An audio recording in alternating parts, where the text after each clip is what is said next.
got on the train with $200. He couldn't see any harm in a friendly game of cards. What if the other men were strangers? And take Joe Collins. He's got a nice wife at home. But he met this girl at the bar, and she looked after the first couple of drinks.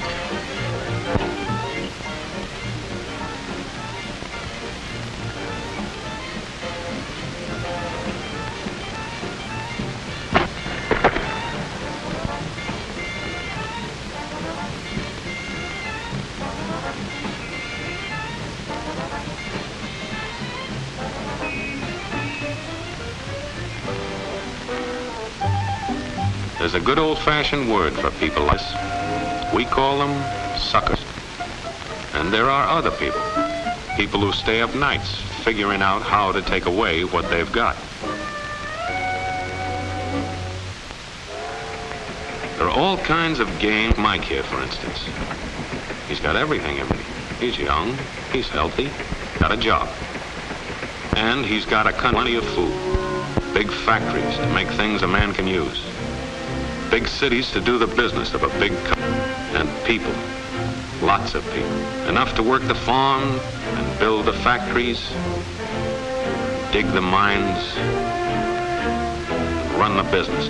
All kinds of people. People from different countries with different religions, different colored skins. Free people. They can live together and work together and build America together because they're free. Free to vote, to say what they please, go to their own churches, to pick their own jobs. Yeah, Mike's got something, all right. He's got America. But there are guys who stay up nights figuring out how to take that away from him. I happen to know the facts. Now, friends, I'm just an average American. But I'm an American. And some of the things I see in this country of ours make my blood boil. I see people with foreign money. I see Negroes holding jobs that belong to me and you. Now, I ask you, if we allow this thing to go on, what's going to become of us real Americans? I've heard this kind of talk before, but I never expected to hear it in America. This fellow seems to know what he's talking about. What are we real Americans going to do about it? You'll find it right here in this little pamphlet. The truth about Negroes and foreigners. The truth about the Catholic Church. Do you believe in that kind of talk? I don't know, makes pretty good sense to me. And I tell you, friends, we'll never be able to call this country our own until it's a country without. Without what? Yeah, without what? Without Negroes. Without alien foreigners. Without Catholics. Without Freemasons. You know these people. What's wrong with the Masons? I'm a Mason. Hey, that fellow's talking about me. And that makes a difference, doesn't it? These are your enemies. These are the people who are trying to take over our country. Now you know them. You know what they stand for. And it's up to you and me to fight them. Fight them and destroy them before they destroy us. Thank you.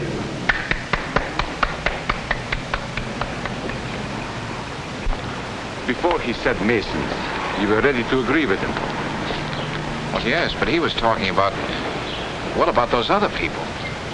But in this country, we have no other people. We are American people. What about you? You aren't American, are you? I was born in Hungary, but now I am an American citizen. And I have seen what this kind of talk can do. I saw it in Berlin. What were you doing there? I was a professor at the university. I heard the same words we have heard today. But I was a fool then. I thought Nazis were crazy people, stupid fanatics. But unfortunately, it was not so. You see, they knew that they were not strong enough to conquer a unified country. So they split Germany into small groups. They used prejudice as a practical weapon to cripple the nation. Of course, that was not easy to do. They had to work hard to do it.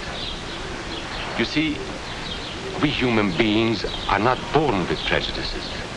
Always they are made for us, made by someone who wants something. Remember that when you hear this kind of talk. Somebody's going to get something out of it, and it isn't going to be you. This is not classroom theory. I saw it happen. I saw it first in Berlin in 1932. 5 young men that I knew were standing in the crowd listening to the Nazi speaker. Eric was a Catholic. Anton, a student of mine, was a Jew. Heinrich owned a small hardware store. Karl was a farmer. And Hans was an unemployed metal worker. To all Bohemian Germans, I say it is time you inherited the nation which rightfully belongs to you. To you alone belongs the glorious destiny of the greater Germany. The Nazi Party will provide land for the farmer, work for the worker, and profits for the small businessman. Who is getting these things now? The Jew. The Jew who has stolen our nation and our birthright. Who makes all the money and takes all our jobs? The Jew! He must be shunned. He must be ostracized. He must be eliminated. And the Catholics. We don't want our great nation run by a foreign church. We Germans will know what to do with these people when the time comes. They and their faith must be destroyed. Then there are the Freemasons. In Germany, we have no place for secret societies. There will be only one society, and that is the Nazi Party. There will be no secrecy about that in the new Greater Germany. One by one, he attacked each minority and he split them off one from the other. These men were all fellow Germans when they came here today. Now they were split into rival groups, suspicious of each other, hating each other. They were being swindled, all of them. But the man who was really being fooled was Hans. He was pure German, according to Nazi standards. To him they promised everything, and he fell for it. That's how Hans became a Superman. They gave him a uniform and they pumped up his ego. He wasn't just a little fellow out of work anymore. He was a member of the master race. Hans and thousands of others like him, all playing a sucker's game. They gambled with other people's liberty, and of course they lost their own. A nation of suckers. Hitler needed these people. There was lots of work to be done. There were trade unions to be smashed, because unions were organized and might offer resistance. There were many political parties in Germany. These the Nazis destroyed. They were determined to smash every organization where people might band together and resist them. There were Jews to be beaten and killed. The Jews were not powerful, but they were a convenient excuse for all the nation's ills. And besides, a Nazi party member could not take over this man's store. Hundreds of Catholics were put in jail because the Catholic Church had strength and could resist the Nazi drive for power. They had split the nation into 100 pieces, and then one by one, they had destroyed the pieces. Over these broken pieces, the Nazis rode into power. One party, one nation, one religion. These men had won their struggle for power. They now ruled all of Germany. But still they had trouble with their oldest and most persistent enemy, the truth. They found that truth does not die easily, and so they decided to abolish truth. One great source of truth is literature, so they burned books, 20 million of them. Many great men in Germany who were spokesmen for truth were jailed or driven from their country. Teachers, writers, scientists. Education was discouraged.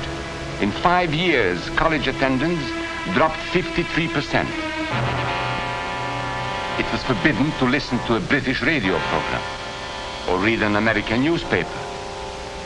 In Nazi Germany, you had to get your information from Dr. Goebbels. He knew what was best for you. The church was one force in Germany still strong enough to proclaim the truth in public. This Catholic priest was arrested the following day on charges of immorality. The Protestant church also continued to try and fight for truth. The Nazis put this man in a concentration camp. There were others who spoke for truth, and I am proud to say that educators were among them. And what, may I ask, is an Aryan? I don't know myself. But let us see what our present so-called authorities have to say about him. They say he is tall,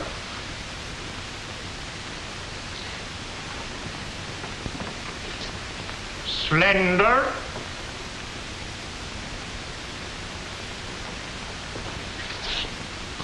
blue-eyed, and blonde. There is no Aryan race. And more important, there is no master race.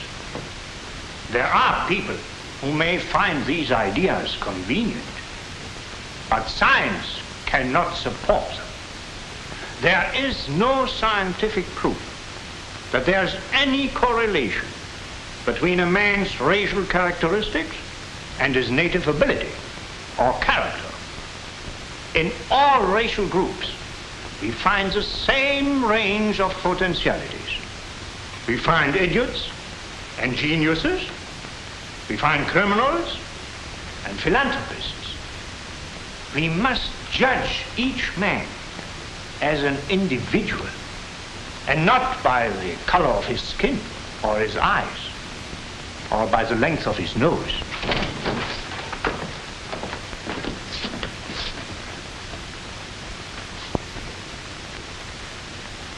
Come in, gentlemen. It's comfortable. And remember that there is no master race. That is a scientific truth.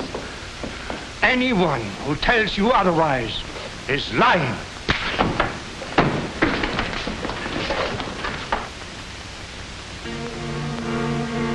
And so for all practical purposes, truth had been abolished in Germany.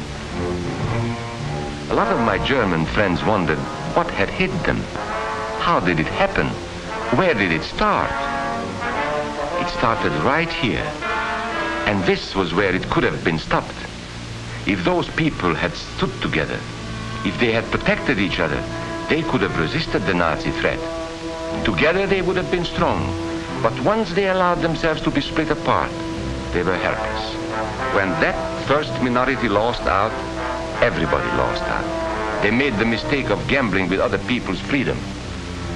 Now let's see how those bets paid off. Karl the farmer was gambling on a better life for himself. What he got was extra hours of back-breaking work, as much as 100 hours a week.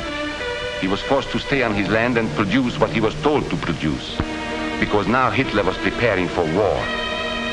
For Heinrich, who owned a hardware store, the bet didn't pay off either. 104,000 small businesses were closed in 2 years. And for Hans, conditions hadn't improved any. He had a job now in a munitions factory, but he worked long hours for little pay. The working conditions grew increasingly bad. And even though he didn't like the job, he wasn't permitted to leave it. And when Hitler decided the time was right, Germany went to war. Not by declaring war, but by a carefully prepared sneak attack. Once again, Hitler needed Hans to do his dirty work. Hans was an expert at brutality this time, and Hitler had decided to use Hans and his brutality against other peoples, the Czechs, the Poles, the French, the Russians. But in the crucial test of war, Hitler's race theories didn't pay off. His pure-blooded supermen were defeated by the mongrel armies he despised, by the British at El Alamein,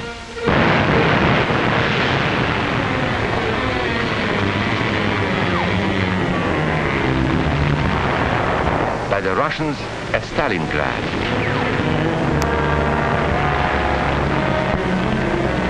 then on D-Day by American soldiers of every color and religion, who smashed across the Normandy beaches and drove on through to the heart of Germany.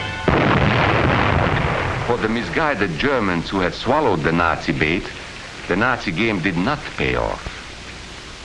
The continent of Europe was strewn with millions of German bodies, pure Aryan bodies. Karl, the farmer, was left in the snow outside of Moscow. Heinrich stayed in Italy at Salerno. And Hans, who was going to rule the world, got only a little patch of Normandy that he could call his own. We must never let that happen to us or to our country. We must never let ourselves be divided by race or color or religion, because in this country we all belong to minority groups. I was born in Hungary. You are a Mason. These are minorities. And then you belong to other minority groups too. You are a farmer. You have blue eyes. You go to the Methodist Church. Your right to belong to these minorities is a precious thing. You have a right to be what you are and say what you think, because here we have personal freedom. We have liberty. And these are not just fancy words. This is a practical and priceless way of living. But we must work at it. We must guard everyone's liberty, or we can lose our own.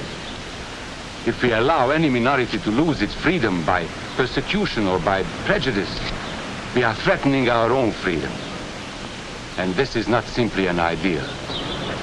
This is good, hard common sense. You see, here in America is not a question whether we tolerate minorities. America is minorities. And that means you and me.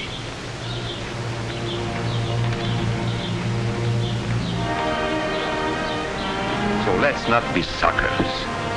We must not allow the freedom or dignity of any man to be threatened by any act or word.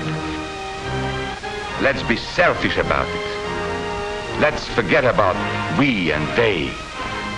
Let's think about us.